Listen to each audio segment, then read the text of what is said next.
okusanyusa abantu kutaba boda kuba nti no basobola okuteekako abantu pozi nate nsaba abantu abaana ba boda n'abasaabaze masiki tebazeerabira kubanga kimu ku byasanyusiza abantu okusinga ekintu ekirala kyonna negatife ate tukitunulira mu ngeri ya njawulo batutadde ennaku 42 ziweddeko ebintu bizibu abantu bye bali bagenda okusanga twabibabuulira abantu babaggala tebategese amabanja ga renti amabanja g'ebintu byabwe tubadde mu muggalo tubadde tulwanagana ne damage ku container zebali mu kukyajinga ezengoye zebali mu kukyajinga mu kilo tuvudde mu lockdown ngera ekyo tekinaba kukyuka era bakomyewo nga container yasasulanga milioni 17,15 eri ku 3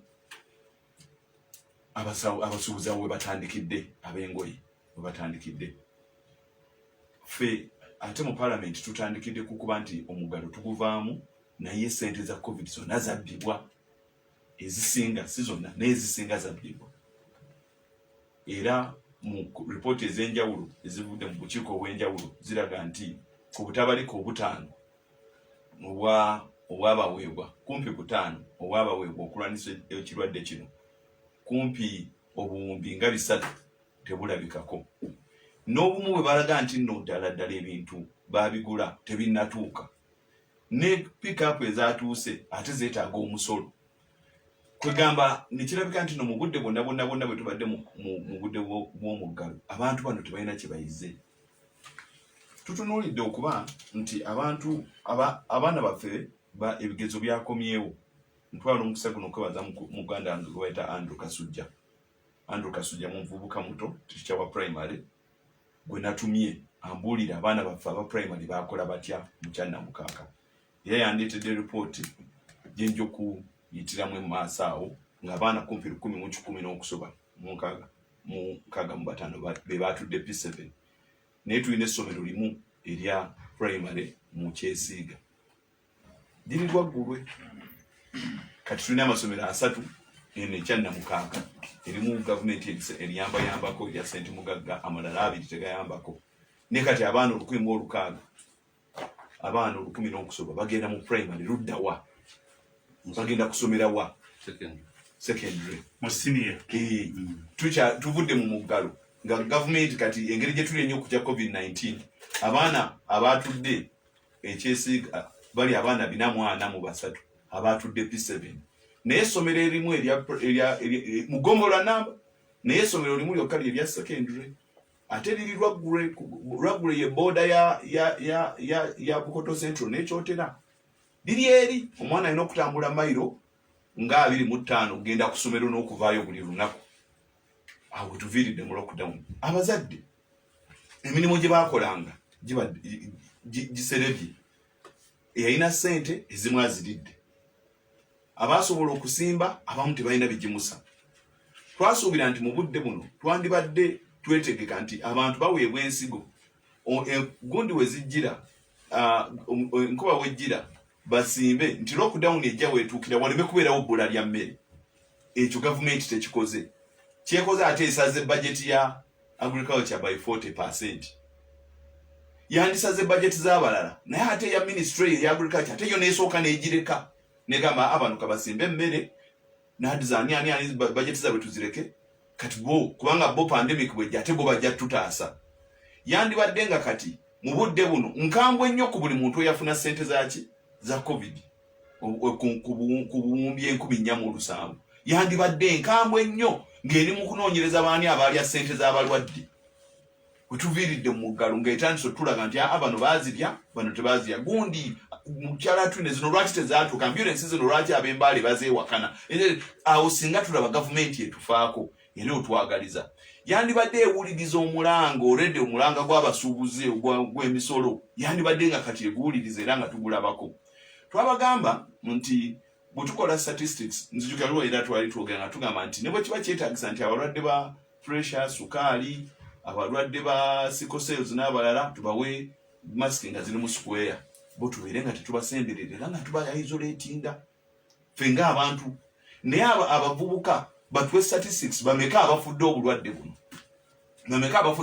era bwe baba nga sibanja abafudde tusobola batestinga abalamu ne badda ku ssomero kyegera kyentegeeza era gavumenti ya France yali etuyambye ng'etuwaddeyoko ku bintu ebisobola okukebera twandibadde ne tugamba nti atukebedde aba S4 bonna ne baddayo abaana kati bali mu myaka 2 tebaddanga ku ssomero aba S3 basomayo taamu emu baba bagimaliriza ate ne babakola kino babagawo kati kitegeeza nti tetulina S4 ate tetulina ne S3 abaana basigaddemu bagenda mu maaso pulaani kyeriwaawo wakati tumaze ennaku 42 Minister of Education ngera tennaba kuvaayo na pulaani nti bwe banaddamu ku lunaku bweru tujja President wajja n'agamba nti alinze vaccine tetumanyi ddi vaccine we zigenda kujja zigweyo nga mukulu Kabuleta bwe yagambye so tusobola kyebakako nnyo naye tusobola okugamba nti no engeri gyekiri nti abavubuka tebalwala nnyo katubatesinga abakyali abalamu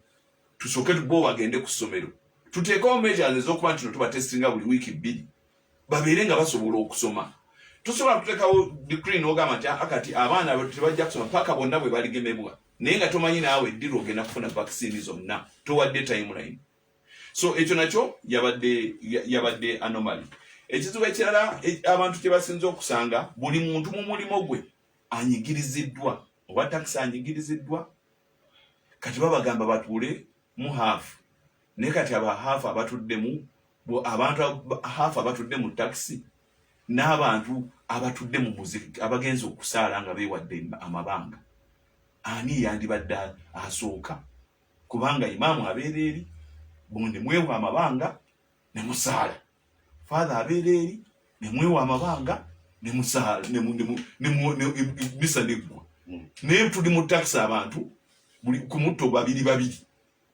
naye ffe gogama mwabama gundi abama sinzizo mugira mulindako nako 42 ziwedde abantu nagamba bali babeera ne stress buli muntu alina engeri stress we jamu abamu bagenda mu mazina abalala balina obusimu bwe bakuba ne bagenda mu baagalwa abalala bagenda ne bazanya ku mizannyo abalala beewa mukama ne basula mu night prayer ne bagendako mu church ne bagendako mu mizikiti emitima gyabwe ne gikakkana pressure y'amaanyi abantu balina amabanja balina enjala ebaluma n'ebirala anti yagamba oli wamu pastor uno naye akimanyi buli wamu Katonda waali anti engeri gyekiri nti Katonda waali buli wamu Katonda lwaki ogamba waba Katonda buli wamu waali lwaki nkubuuza lwaki ate bali obata abatuula ababiri ku mutto gwa taxi ate n'ogaana ono abasuula omweri mu ekereziya ekyo twaki nnaku 42 naye ekereziya n'amasinzizo amalala abongedde ennaku 6 traffic jam mu kibuga ngena nenjogera n'abantu bano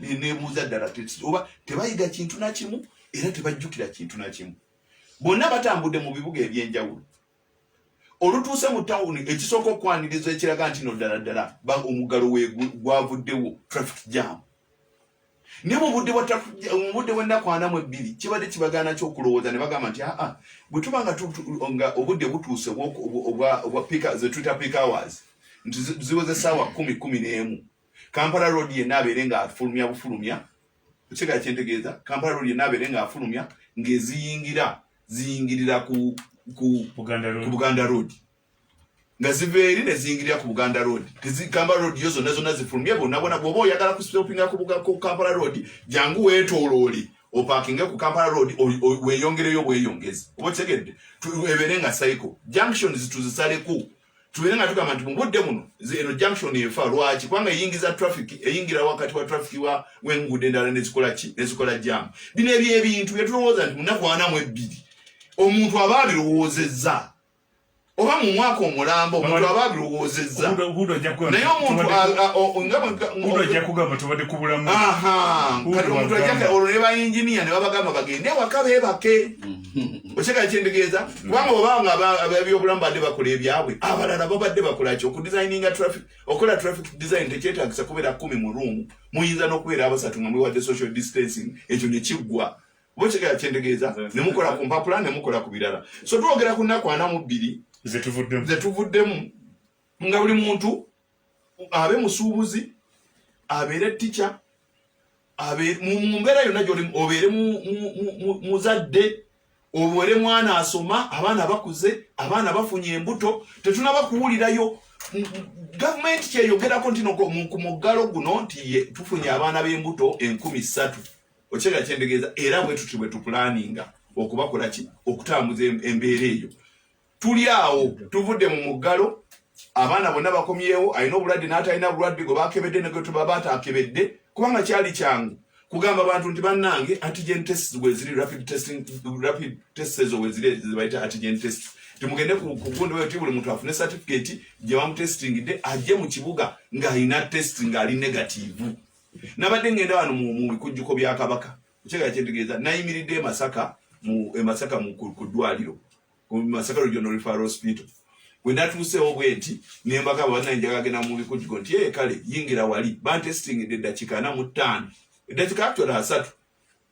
Omwami bamwita Roger n'ateekamu nakosa antigen test kabada nga pregnancy test oba malaria test n'akebera tetukuna ekyo nekigamba oli negative tambula okuleki ogenda obeerewo weewaawo badde tebatukiriza aweeri olw'okwagala Kabaka wange nasigadde emmotoka yange nga mpuliriza naye nga wendi bokyega kyentegeeza. So lwaki nkugamba ebintu bino gavumenti mu nnaku 82 ebigambo bino bitwogera tebiwulira. Odwajja kuddamu ku lwa gavumenti aba mu constituency ya Tibuhaburwa. Eddakiika ziri 2 ezakayita ku ssaawa 2 ez'akamuzi ka leero akatwegattako. Tulina pastors mu kwa President Joseph Kabuleta, tulina RCC wa Kampala Mwami Hudu Hussein, tulina n'omubaka Mwanga Kivumbi, omubaka Samara yatadde omuzindaalo okuwasiza Mwanga Kivumbi. Okusookera ddala njozaayo za Mwami Kabuleta okwewaayo yeesoolayo n'agenda mu lwokaano. Ekigambo si kingi, bangi balina obusobozi obw'enjawulo naye abatunda ku lusozi ne bagala n'aluwalampa tibaba bangi. Buli omu agalaga nti wanyowaawo ebyo sijja bikola ki bisobola. N'olwekyo omuntu avaayo n'agezaako musajja talumbiko oyo si mwangu. Musajja avaayo n'avuganya omusisinkano omusikako mukono n'enkola yakke. N'olwekyo kulikayo mu lwokaano kubanga ebimu lwakwa politics waffe agenza akyuka. Natunulira nnyo ngyasoma ebyenfuna nayagala nnyo manifesto ye nagisoma nnyo era nnyinza omubuulira bingi byawandiika. Yalina endowooza nnyingi nnyo ku byenfuna naye politics waffe wano engeri gyabeera mu tiya gaasi tetuba mu katale ka birowoozo kubanga ekimu eggwanga we limulisiza mu birowoozo kyekiseera ky'okwesimbawo. Omuzungu yagamba yali mu China nti democracy is like a garden of roses. Democracy banga ebimuli bya rose byonna obireka ne bimulisa ne bitinta. Ayagala ekya red n'ayagala ekya yellow n'atwala. Naye wano biba bitandika okumulisa ng'ofuuyira tufodi bano nga bafuuyira tufodi nga bikala tugenda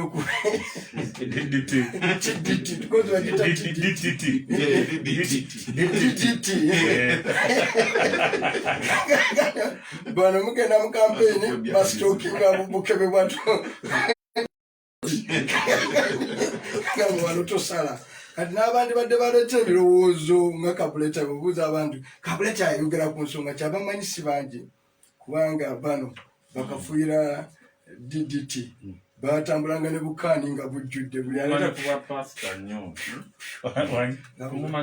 ng'awo nvuddewo medya ebiseera ebyessanyu n'ebyenaku. Omuzungu agamba bikutegeeza omuntu bw'afaanana. Oyinza omuganga nesibanyina kizibu kiba mu medya bwati bw'afaanana. Olwekyo obukulembeze kwolite yaabwo tobulabira ku kingi kye buyina naye mu kiseera ekyakazigizigi kikutegeeza obukulembeze bwe mulina bufaanana. Kati bano n'abatufuga mu Uganda era kati beziba zireese zibabuuni ezewali kaluma zirinya omuti ate buli lwolinya omuti waggulu ng'olinga babuuni eyo gyekoma okulaga obuki obwereere bwabo. N'olwekyo oluusi mujja kuno mwegendereze muba mulinnya muti ffe tulaba buki bwereere bwammwe. Kati ensi zonna buno obulwadde first of all bwe twajjana twakozesa Chinese model gye bwali butuuse global gye bagezaako okukola. What did China do? Wuhan gye twajja bino ebye SOP ne lockdown nituga nti era models mu lockdown zikola ki ne zimanyibwa nabiki byewayo ne China olwagenda mu lockdown yateeka ssente mu kunoonya okufuna virus vaccine not just lockdown yateeka ssente n'abakugu n'obwongo negamba nti nga tusibyewo ebbanga lino katuveemu nga tufunye ki vaccine era n'ensi zonna ezaali zitannagifuna kuko obulwadde bwali bupya ezaggwa dda olwakola lockdown because lockdown kuziyiza speed n'ogikwatamu tokajeewo kawuka kasigalawo kakati wane waffe twetaagana kuyiiya nnyo naye abali bakoze eddagala ffe tusobola tutyo oddifuna good enough ne cost tugimanyi baga buli doozi $10 okugema buli muki buli mutuuze nga n'olwekyo otuna butunuzi tubadde ne budget biri twalina eri yali supplementary n'ey'omwaka guno twagikola tuli mu budget nitugaa nti naye tunaakola kati lockdown yonna yandibadde tuwa ebintu ebi okendeeza speed nga bolongoosa ebitreating abantu kati ennaku zino nga boogema actually kati emphasis mu lockdown kola ki gema bwomala okugema gulawo era ennaku zino nze kati ono osobola omusemberera nga sitaddeko mask because ndi sure alina doozi meka 2 era tusobose nga ndi sure wano buli omuntu alina doozi 2 mask sanitary ne simanyi abamu bano balabulala bakati bano simanyi bulungi benzo kwa babiteekamu olwa social media ne batalinyayo kakati era ensi katulaba Biden ng'ayogera naye abantu nga tataddeeko mask kubanga abantu balina bonna abantu bazze mu bisaayo by'omupiira na biki kubanga ensi ezo bazigemye kakati ffe tuli ku approach yaffe nadde ngamba bannange nga tuli mu shadow cabinet nenjituuma masha Allah a God willing approach tikatulabe mukama katonda bana bayagadde masha Allah tukatukulewo nga Mungu ngakiriza tetukole ki katugwe binabe nabe tuogera we can speak volumes nekade kiri certain tujja kufuna third wave obuzibu bulwa honorable obuzibu obuvudde honorable kitokemye science ono talimba benjogera wane eddoboozi lifuluma zembera mu radio neoteekako quality ya radio quality bwera bateekako CBS otegeera nga tunawuliriza n'ayogera otegeera nti yataddeko ki CBS tesaala kabuleti ono yali annyonnyola ku by'omupiira n'ebirala nga omanyira ddala nti ono gwempuliriza ebyabimanyi nehudu kyagambye yamwagasa Man United n'ebyobufuzi tewali ssomero gye babisomesa waliwo basomero akweyimiridde omanyi ono RCC atandise agamba amanyidde mbyamizanyo ate naagera kati amanyi nga pasita nagenda okumaliriza nga gwe pulezidenti waate agenda asetula mpolampola kati ze nsirise kati buli omu ainako gye yatandikira naffe ffena tuna media aliwano yatandikira mu Katemba kati siye speaker wa wano kati ngonga nti gwe medi nkumanyi mu theatre kuga akasobeza Museveni yasomawo atufuze gino emyaka ate lwaki yalina diguri meka ebirasika bibuuza nti tiguledi kye ya diguri naye njagala nkomaawo kati gwe lwaki olowooza nti yasobola kabuleta tasobola mulekerenga okunyuma kati gwe RCC bantu bakobaga nti gwe wadde omuvubuka yani tobusobodde kati gwe wali wangudde kwadde obwerosi wano biveeko biri ebyabaana ngamba ebyabakulu wali esimba nkuwadde ku bwerosi kati ola byakugamba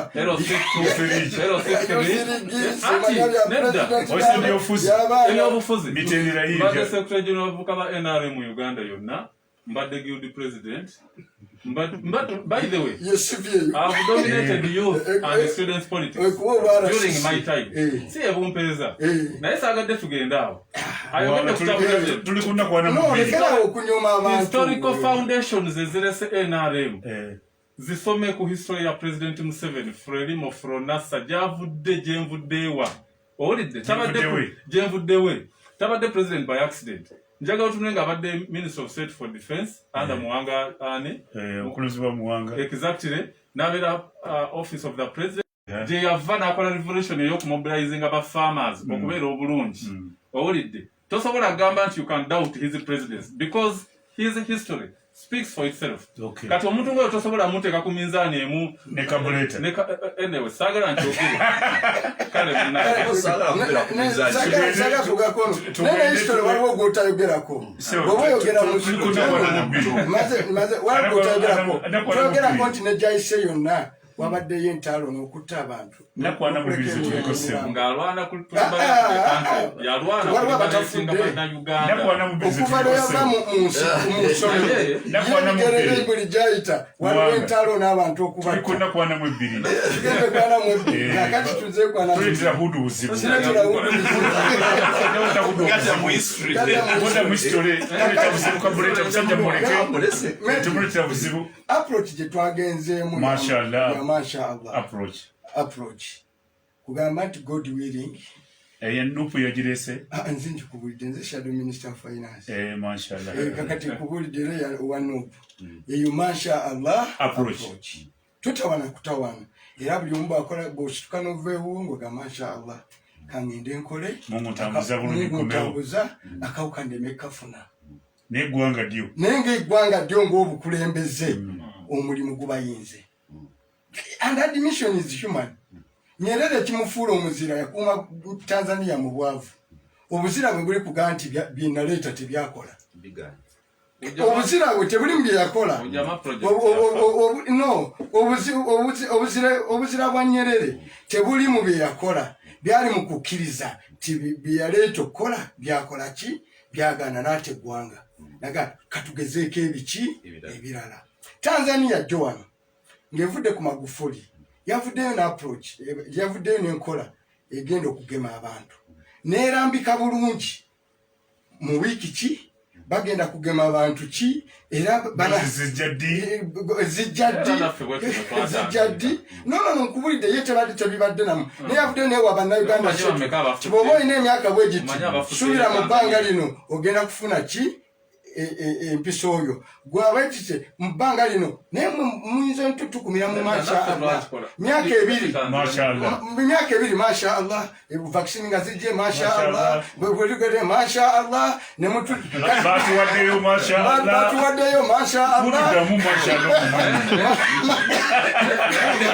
yasobola kutta Mashallah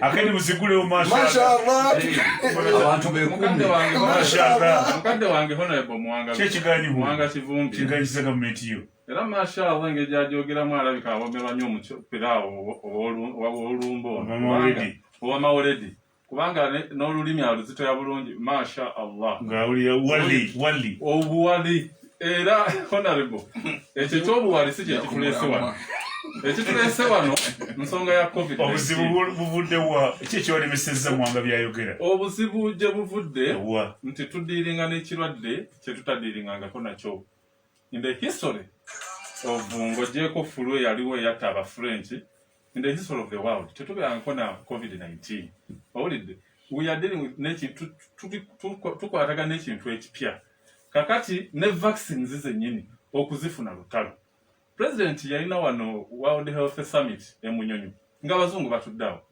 n'abagamba tetwagala muntu we byabwereere twagala era n'abalangira hypocrisy enkolagana abamu baagala tukolagana enkwe sijja kwagala byammwe exactly n'abagamba sente tuzirina mutuwe vaccines sente parliament goza honorable Muwanga Kivumbi parliament yayisa sente eza vaccine sente weziri naye tunoonya kubanga ne bwogamba kakati tulina kano ka covid-19 akazze naye ne bwogamba nti kawe bannayuganda bonna doctor yalina capacity egenda okakola konna kati ensi yonna enoonya vaccines kati gwe bw'ovaayo n'ogamba nti Tanzania yalese plan ng'ate bwe twagenda mu muggalo ogusooka nga 18 omwezi ogwokusatu last year president ne minister of health yafulumya plan negamba tusooka n'abasawo tuddeko abasomesa tuddeko frontliners eyo approach Tanzania gyetandiise kati mukadde waffe ono gy'alaga nti nzibu nnyo era ffe tetukikolanga ng'ate kye twasookerako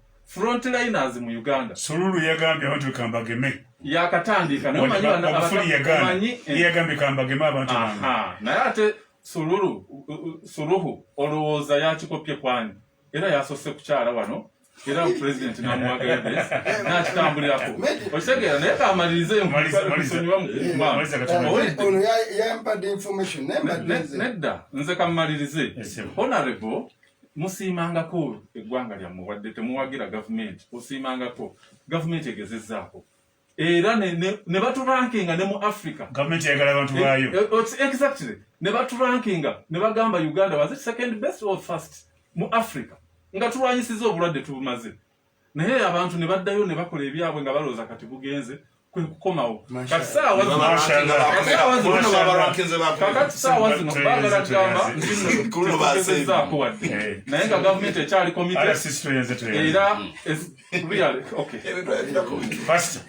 tumalize ensonga n'obubaka njagala kusooka kwogera ku omubaka Sawamala kyayogedde ku nsonga ya kafyu ekisookera ddala nkimanyi waliwo bino byebagamba tulina okuteeka mu nkola bya president naye kafyu eya ssaawa emu ejjako nakibaze nga ejjawo emirimu nga 30 mu Kampala muno egy'abantu abakola mu restaurants abakola mu bintu ng'ebyo abatakola olw'okuba abantu emmere bagirya kiro ate balina okubeera ewaka essaawa ezo kati abo niwesanga babasazeesazeeko kakati bwe yali ku ssaawa 3 waliwo we baali bazzeemu okukoma twasookera ku ssaawa emu ne babagoba ku mirimu bwe yadda ku ssaawa 3 waliwo we baayita kuba wakati wa ssaawa 12 ne ssaawa 3 abantu nga bagenda ne balya ku mmere kati nga restaurant zikola ku ssente ne ziyita abakozi naye kati kasita yazze eri abakozi bazzeemu bajjayo kati nze ngezaako okugamba kafyu eyamba ki ekinene ku covid eno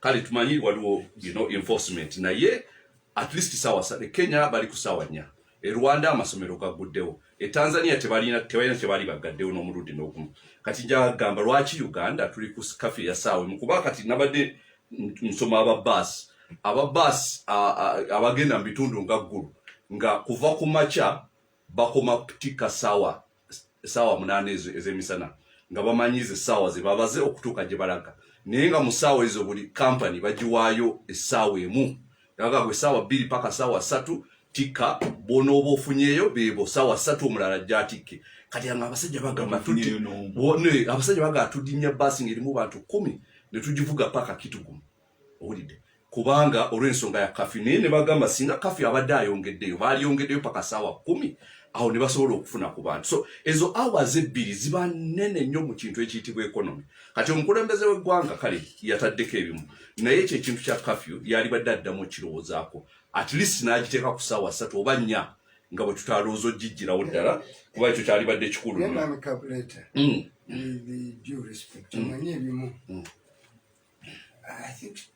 to underestimate magnitude ya bulwadde bwa COVID. No. No. Me, I want to respectfully disagree. Yes. Curfew. Essentially, eri ku bintu bibiri. One, olw'okuba abantu bali mu lockdown bagaddewo bw'osembeza ekiro ennyo nga abantu beetaaya naddala ebidduka n'ebirala abantu ababbi bajja kwetaaya. Ekyokubiri, other activities zetwengagingamu abantu ezisobola okutuviira ffenna zetumanyi obulungi nti mu darkness tulina bingi byetukola. For example, mbeere direct abantu bangi balaba kubagalana baabwe kiro. Okay, for various reasons when ewaffe dating is a night early night affair. Everywhere is early night affair. And dating is a big spreader of virus of COVID. Ina mukwano gwange gwe banyumiza gwe sijja kwogera. yali musajja mugagga wamungu yamuyita yalina amakaage naye nga alina ne haki ey'okubiri yagula ne sirinda 5 n'aziteeka ati nze birulunkwata wano n'agula ne sirinda 5 n'akola buli kimu bamugamba nti girlfriend yafunye ki covid te bamugamba mulwadde n'atuukayo n'amulabako n'amuwahaaga bwedda yawona. These are real examples. This is a real example, life example. And very rich, very prosperous young man. Some policies to Ziwagire. No, let me give you an example. Today, but Nagenze to addressing a security district. A Chintuteyochi. A wafe bitambara twafuna high incidence of COVID. Olwokuba tutula abasiraamu mu biki. By this week nga bakagulawo nabadde nfunye invitations nyingi ezigati gundi alina edduwa nga kiri mu interest y'abantu baffe ogenda tugambe security nga teba nga security twatudde nayo netukkiriza nga tulina interest ogamba security nti no covid akyakola ki akyaliwo temukkiriza functions zino zitali kuza kufiirwa na za birala olw'ensonga abantu baffe abafudde bangi nnyo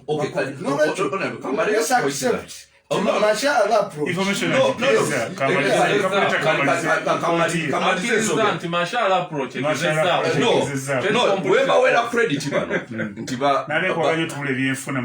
yenze tunulya byanfuma because curfew eya ssaawa emu kitegeeza nti abantu bakoma okukola ssaawa nga 10 kati olunaku oba olusazeeko n'abakola olw'okuba buli omu abalooza kutuuka wakasaawemu kati waliwo abamaliriza 9 8 ababeera mu bitundu ebyewala n'amaliriza 8 kati economy oba ogisazeewo kati mba ngezaako okutunulya advantages za curfew eya ssaawemu n'okuzigeraageranya n'essaawa 3 naye ndaba nti kyetufiirwa mu curfew y'essaawa emu kinene nnyo okusinga ku kyetufuna so n'olw'ensonga eyo nze mba ndaba nti at least bagyongereyo ssaawa 3 nga bwe tukyalowooza ebirala okwo kwe kusalawo kwa of course honorable disagree nze ekyo nkikkiriza bulungi nnyo ate naye kyeyatulina okutegeera nti ono agambye nti bwe mbadde njogera ku top 10 killers agambye nti covid is a pandemic tetambula nga musujja yeetaaga vector naye tulina okutegeera n'ekirala nti covid mu bantu abali wansi worldwide nkuwa statistics eziri worldwide